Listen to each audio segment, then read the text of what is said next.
Et quand El Glaoui avait bu, il s'en vantait et s'en amusait des fois. T'as vraiment les oreilles partout, toi. Non, mais j'étais aux premières loges en m'occupant des disques. J'ai tout entendu. Sidi Mohamed Ben Youssef, à ce moment-là, devait assurer sa descendance. Les Français ont organisé, après le premier mariage du roi et de Lala Abla, un séjour pour elle à l'hôpital de Marrakech.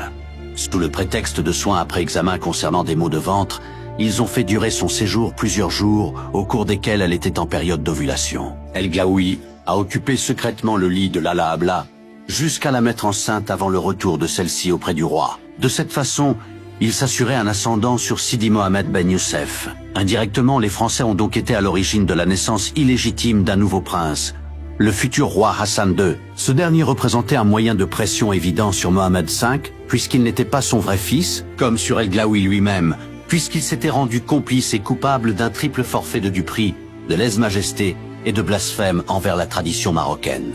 Sur le long terme, la légitimité du fils de Mohamed V pouvant être à tout moment mise en cause, les Français exerçaient un ascendant sur ce futur roi Hassan. À la naissance du prince, Yoté a eu l'ordre d'annoncer au roi que cet enfant n'était pas le sien mais celui d'El Glaoui, et qu'il devait se tenir tranquille s'il ne voulait pas que cette vérité soit divulguée. Mon père a un sourire amusé. Il m'assure, ce ne sont que des balivernes, mon fils.